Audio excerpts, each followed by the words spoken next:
Hace tiempo quería hablar de esta serie y creo que este es el momento más oportuno para hacerlo. El final de Digital Circus está dividiendo la audiencia, desde aquellas polémicas filtraciones, pasando por el estreno en cines, hasta su reciente lanzamiento en YouTube. Y como alguien que tuvo que eludir spoilers durante 2 semanas de manera no muy exitosa, estaba casi seguro de que los detractores del final seguramente no habían entendido la complejidad de esta obra. Sin embargo, tras verlo, no solo pude entender por qué estaba generando este rechazo, sino que hasta cierto punto está justificado. Así que me he tomado a la tarea de explicar algunas de las posibles causas por las cuales este final ha generado tanto malestar.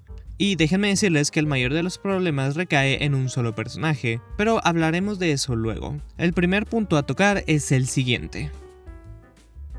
Kane no murió, solo estaba en el vacío, posiblemente por estar fusionado con la IA azul, en lugar de borrarse solo se reinició, y su cambio puede llegar a sentirse repentino. A lo largo de los episodios vimos cómo este poco a poco se iba corrompiendo, y que cambió su perspectiva en un par de minutos puede sentirse apresurado, aunque tampoco diría que es irracional. Es decir, casi lo matan y eso es un golpe fuerte de realidad que justifica su cambio de pensamientos, porque sí, hizo cosas terribles, pero no siempre fue consciente del impacto que tenían sus acciones sobre los demás, hasta ese momento. Dejando eso de lado, este no es el único momento que llega a sentirse apresurado. Tras el cambio de Kane, este decide reencontrarse con los demás, y aunque en un principio estos muestran rechazo hacia él, rápidamente lo integran nuevamente al grupo, y en este caso se siente un poco fuera de lugar, porque bueno, Kane es el responsable de gran parte de las desdichas por las que han pasado los personajes, y no basta solamente con decir que les va a llevar tiempo confiar nuevamente en él si no lo muestras, pero era de esperar que varios puntos dentro de la historia fueran apresurados. Sabía que en un episodio, aunque durara 1 hora, no iba a ser suficiente para cerrar con un buen ritmo todas las premisas que se nos habían presentado. Y sobre todo cuando más de la mitad del capítulo se va en un solo personaje, ya luego hablaré de eso. Lo que me deja pensando de igual manera que la planificación de los 9 episodios no fue la mejor. Quizás un capítulo más hubiera sido suficiente para corregir esto, porque pasan tantas cosas y se les da tan poco tiempo a los personajes para reaccionar a estas, contrario a como ocurre en episodios anteriores. Adicional a dejar varios cabos sueltos a lo largo de la historia sin llegar a una resolución de estos, lo que me lleva al siguiente punto.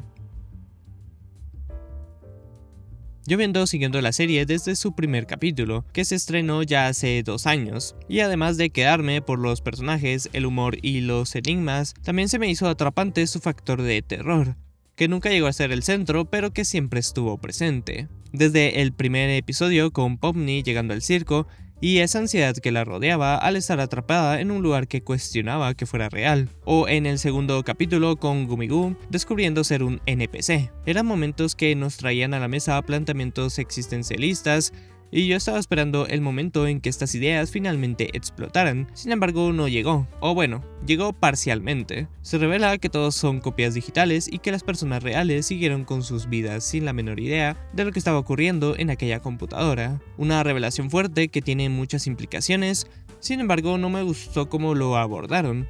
Apenas inicia y ya nos sueltan esa bomba con un simple diálogo. Todos lloran un rato, pero nuevamente los personajes deben asimilar rápido esta noticia porque ya necesitamos avanzar al siguiente punto. Oye, ¿no crees que les estamos dando poco tiempo a los personajes para que asimilen la situación que están atravesando? Ponle un montaje para que amarre. La revelación, aunque creo que es difícil de digerir, tampoco se me hizo un mal cierre para la historia. Tiene sentido dentro de todo lo que nos habían presentado, sabía que no íbamos a tener un final feliz, pero a pesar de eso, todo se aborda con un tono optimista, lo cual no es malo, pero siento que hizo falta enfocarse un poco más en el terror que debió ser esa noticia. Esto mismo ha llevado a varios a decir que fue un final meloso o ñoño, pero que si nos ponemos a pensar, en realidad fue bastante oscuro y un tanto trágico. Hablando de decepciones, sé que rondaban muchas teorías que no se cumplieron o que directamente no llegaron a nada en torno a la serie, a lo cual la creadora solo dijo que pues nunca quiso hacer una serie de misterios. Y aquí creo que hay un 50% de culpa del fandom y el otro 50% de culpa de la serie. Primero, es natural que en internet se formen un montón de teorías de obras que en principio ni siquiera plantean tales enigmas, y sí que se puede volver un problema cuando se crea una expectativa en base a estas. Sin embargo, la serie desde el capítulo 1 nos empezó a plantear preguntas como qué era ese lugar, qué es el vacío, cómo funciona la abstracción y demás. Quizás de manera involuntaria crearon una falsa expectativa, pero la crearon, en mayor o menor medida plantearon estas preguntas. Aunque la serie mayormente estuvo centrada en los personajes y sus relaciones, estos elementos siempre estuvieron de fondo y parecía de igual manera estar esperando el momento en que fueran el foco principal. Aunque tomando en cuenta lo que fue el capítulo 7, capitulazo en mi opinión, creo que ya era un llamado para decirnos, hey, este no es el foco principal, y me pareció una manera adecuada e ingeniosa para redirigir nuestras miradas a lo verdaderamente importante. Aún así, insisto en que si hay momentos o incluso diálogos que al final no llegaron a nada, lo cual a veces desentona porque pequeños detalles que sí que tuvieron una resolución te hacen darte cuenta que la serie estaba mejor planeada que el nacimiento de todos los que están viendo este video, por lo cual se esperaba el mismo trato con otros elementos. Aún así, todo esto no fue el mayor de los problemas, aunque fueron puntos deficientes, me parecen tolerables. Lo que ha recibido mayor rechazo del público y que también fue mi mayor molestia en mi primera revisión del final fue el personaje de...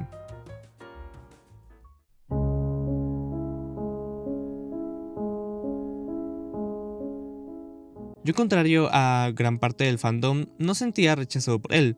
Se me hacía interesante, molesto, sí, pero intencionalmente molesto, además de aparentemente tener un trasfondo que hasta entonces se nos había mantenido oculto, y que llegado el momento de revelarlo nos quedaría claro el porqué de su forma de actuar, pero no fue el caso. Tras ver cuál era ese trasfondo que se nos ocultaba del personaje, les puedo decir que fue ejecutado de una manera un poco torpe. Todo su segmento termina siendo lo peor y contradictoriamente lo mejor del episodio. Empecemos con el momento en el que se abstrae, que por alguna razón se da fuera de cámaras, decisión que me pareció fatal tomando en cuenta que era la primera vez que alguien del elenco principal se abstrae. En fin, cuando Pomni entra a su subconsciente, por decirlo de alguna manera, estaba expectante por ver qué nos mostrarían.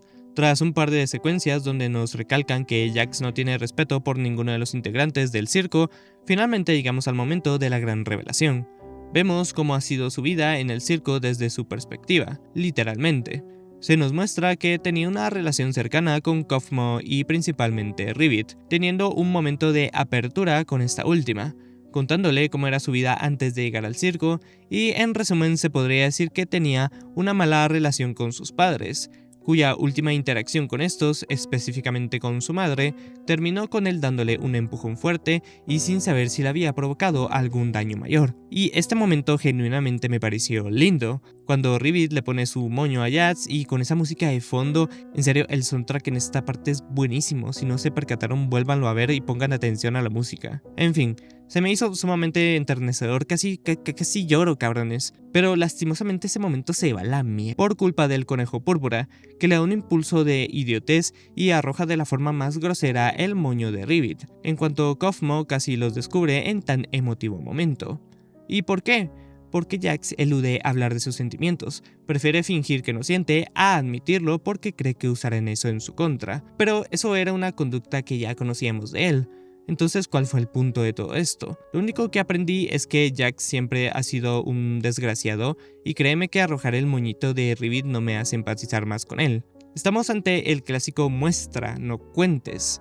Lo único que nos queda para comprender estos comportamientos son el par de líneas que tiene hablando sobre el maltrato que recibió de sus padres, lo que hace difícil poder empatizar con él, aunque está claro que al final la intención es que sea alguien odioso.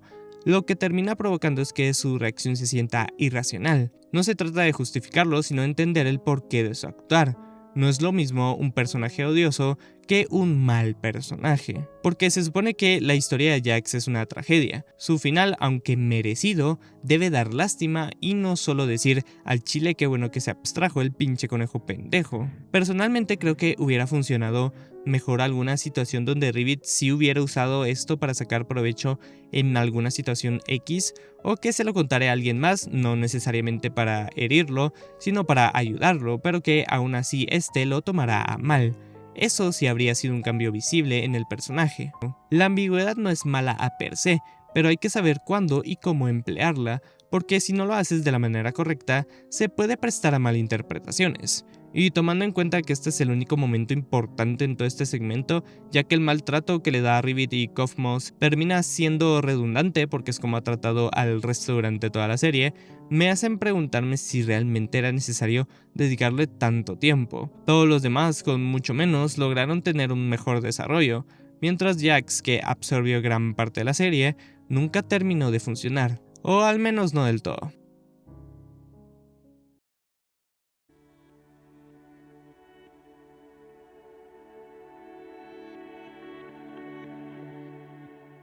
Hay una teoría que hace tiempo viene dando vueltas, en base a distintas conductas presentes en el personaje de Jax y que recientemente ha tomado fuerza tras algunas declaraciones de la creadora, que nos da un punto de vista distinto no solo del final sino de la serie en general, que Jax es transgénero. Usword, la creadora, anteriormente había mencionado que tenía cierta afinidad con este personaje, y tomando en cuenta que ella también es una persona transgénero, es probable que todo esto se habrá tratado de una inserción dentro de la serie, por lo cual ese momento donde Rivet le pone el moño a Jax no se trate solamente de un gesto romántico, sino una forma de mostrarle al personaje que no tiene necesidad de ocultar su verdadera forma de ser. Por eso recalca que nunca fue el hijo que su padre deseaba, o como su madre le echaba en cara que no se comportaba como un verdadero hombre, incluso insultándose a sí mismo con comentarios como "eres una niñita". Quizás el factor terror psicológico y existencialista no sea nada más que una forma de poder transmitir ese sentimiento de sentirse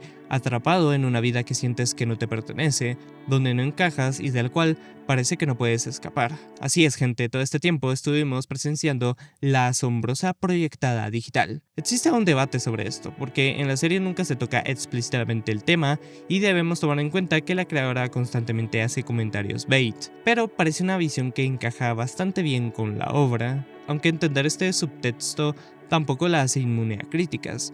Esto sigue siendo un producto y como consumidores tenemos la libertad de juzgarlo como tal.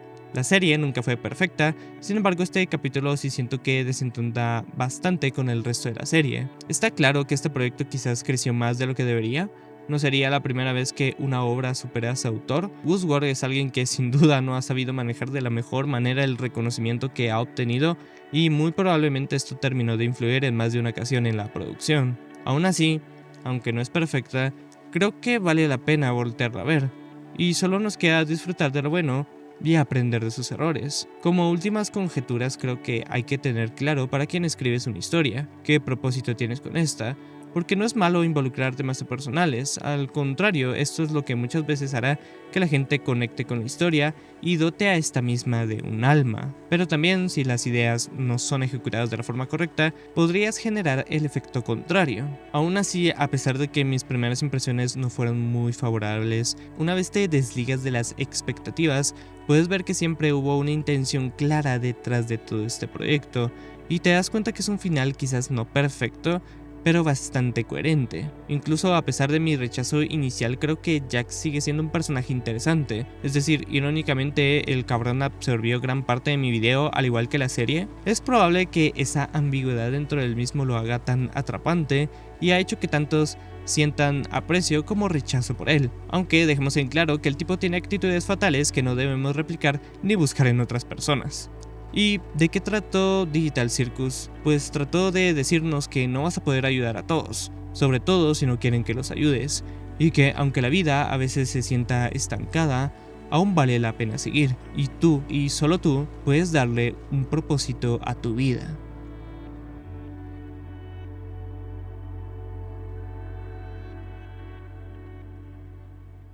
Si el video les ha gustado, recuerden que pueden dejar su like, suscribirse al canal, además de seguirme en mis distintas redes sociales. Y antes de irse, díganme, ¿a ustedes qué les pareció este final? Espero leerlos en la sección de comentarios. Antes de retirarme, solo quiero decir que lo peor sin duda fue que no apareció el chico que se parece mucho a Popney. Ahora sí, sin nada más que agregar, me despido. Chao. Una animación nos muestra que el próximo integrante de Digital Circus será un chico que se parece mucho a Popney. Popney inmediatamente se enamora de él, pero Ratata también, lo que hace que ellos dos empiecen a competir por el amor de él. El chico le comenta a Jax que él intenta de jugar el nuevo GTA 6.